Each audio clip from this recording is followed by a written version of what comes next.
Alright, today we're going to take a look at the GEPRC Baby Crock 5-inch. We're going to show you a couple flight footages, how long it can fly. We're also going to show you some different tuning alternatives on it as well, and see if we can make this fly the best we can.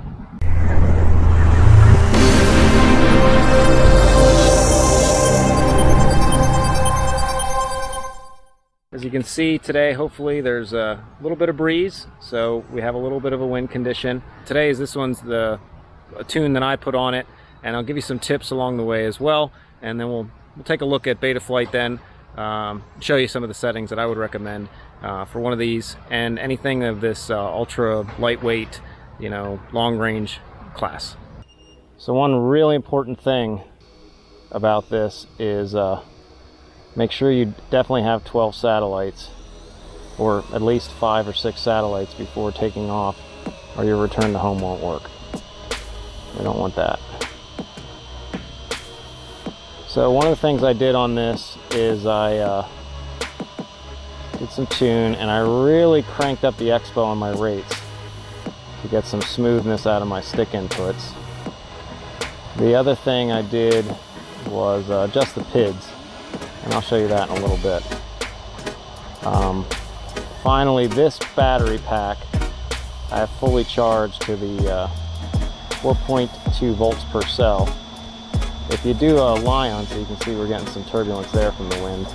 That's definitely wind. Look at that thing fighting it. You can see the shake there, definitely.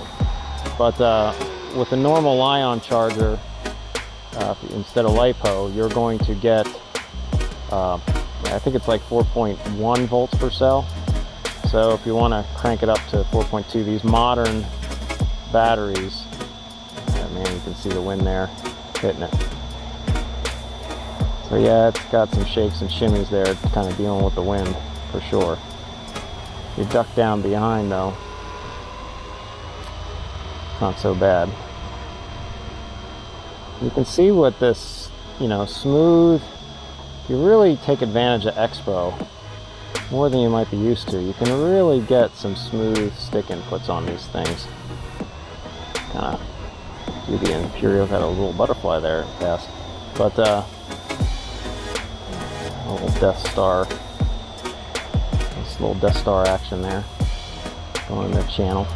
But you can really see, that you can get smooth inputs just by using expo,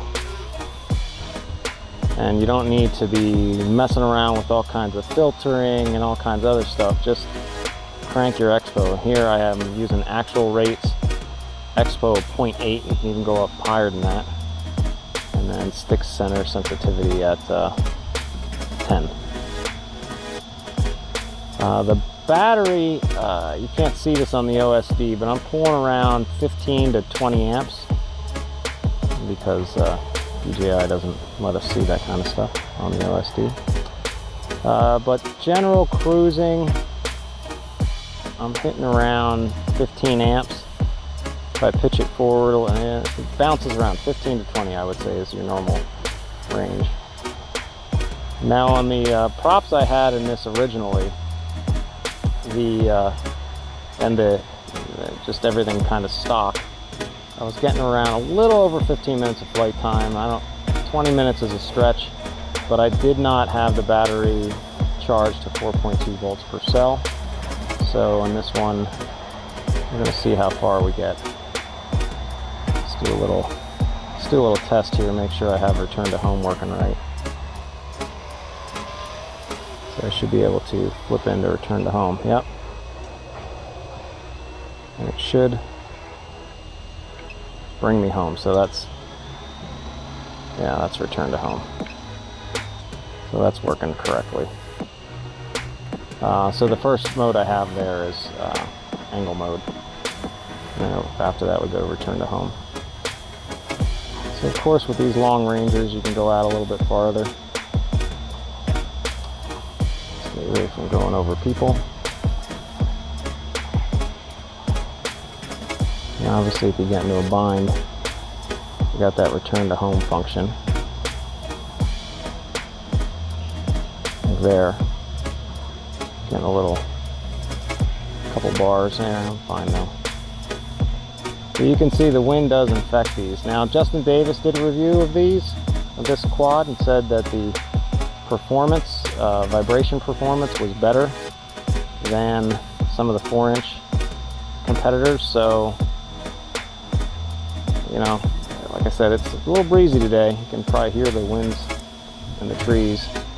Kind of look, honestly, underneath me.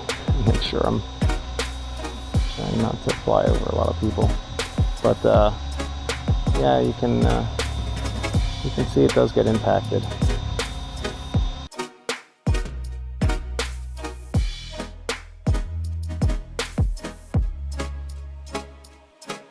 So around 15 minutes of flight time now. 3.2 volts per cell. Now I'm at 3.1. You can hear it beeping.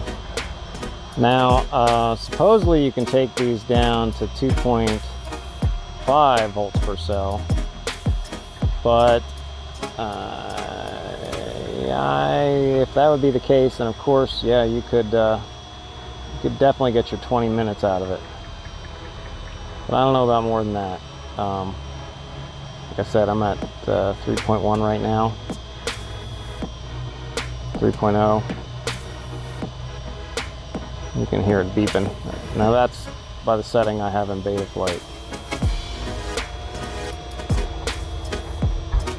So I'm going to bring it in fully charged. I'm saying you're going to get comfortably 16 minutes flight time, 20 I think if you push it, but I don't want to push it. You of course have to set Betaflight down quite a bit lower.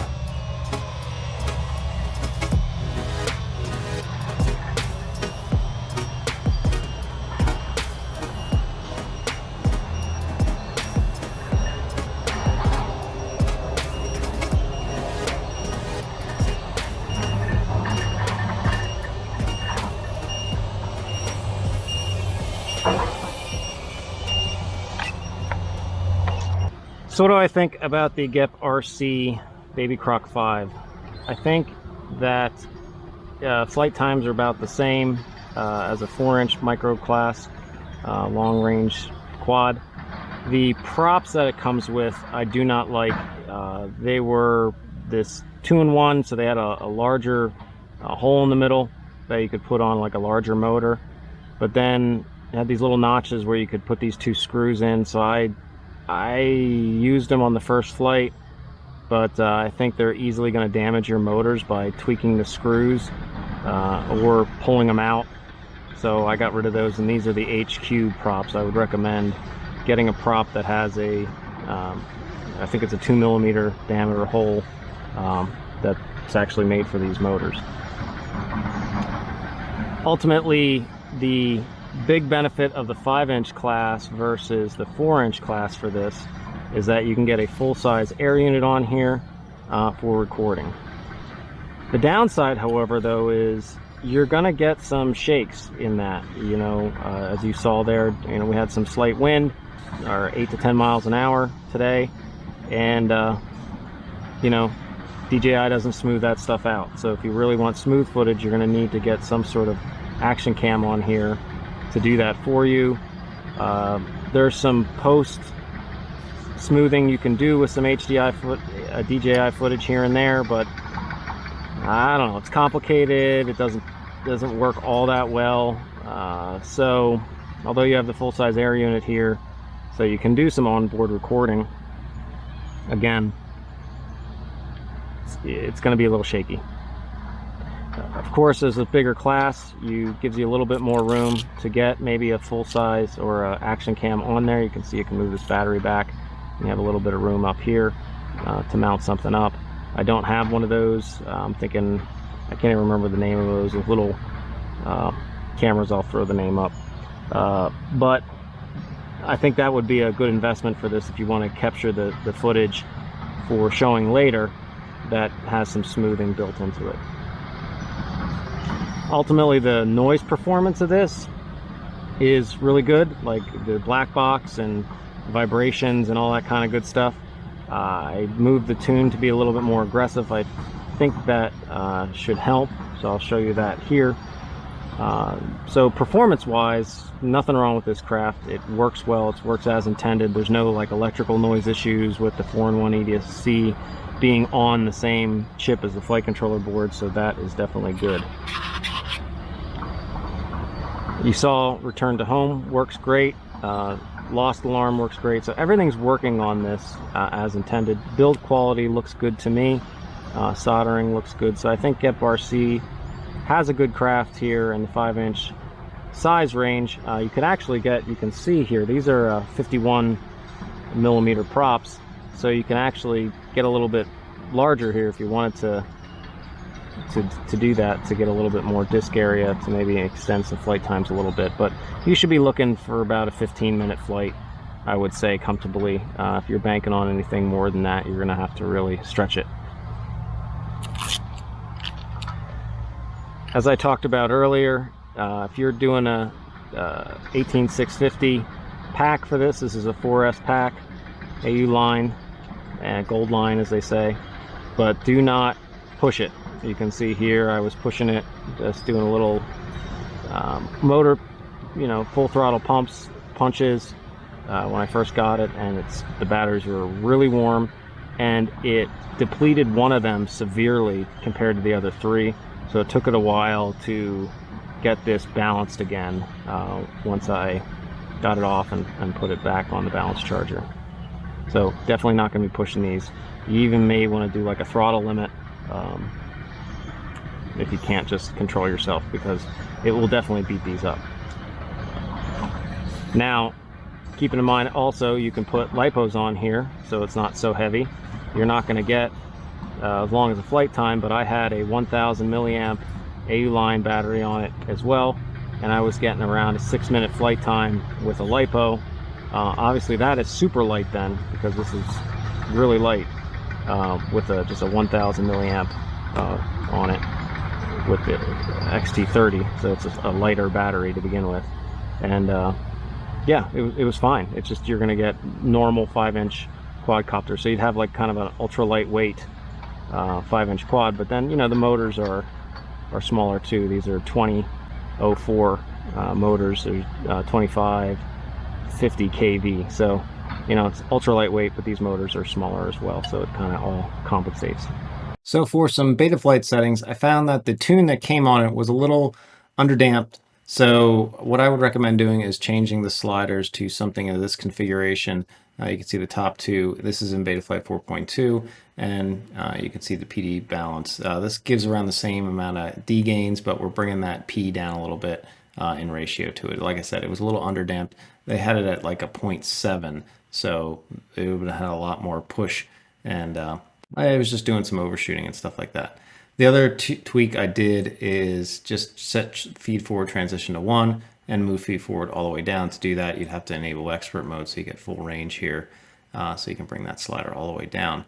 Feed forward doesn't really matter in this scenario because you're not doing sharp moves, so you're going so slow. You can change the feed forward or not. It doesn't really make an impact because you're kind of just flying around nice and casual anyways, assuming you're going to use this for long range. The big thing I would do is set your rates to actual rates, and then come in and set your center stick sensitivity to something like 10, and pump up these expos to like 0.8. This is what I was just flying with, and you can see I usually fly with 1000 and 1000 here. I even brought that down to 700.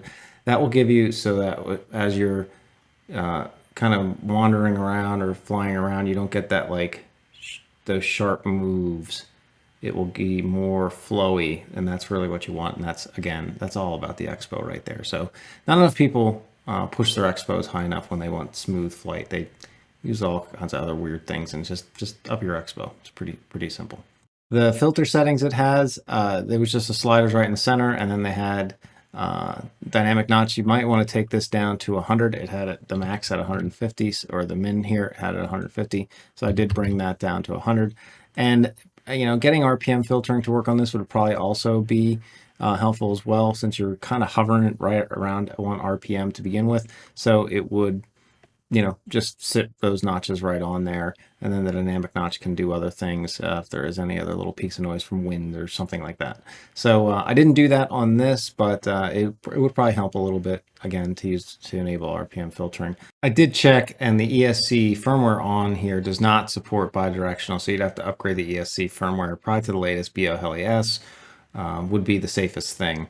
Once you'd upgrade those ESCs, you can come in here and click this bidirectional on. But right now, if you turn that on, it's not going to work. The ESCs won't spin up right. All right, so that is it for the Baby Crock 5 and my kind of look at it. Hopefully some of the settings things, especially for the rates, you know, the PID tune you maybe could take or leave, but from the rate standpoint, I think that's definitely something to check in. It's actually starting to rain. You can hear that. Of course, we have the loud machines over there building on that a lot. So with that, I'm gonna take it in. Thanks everybody. I hope this helps.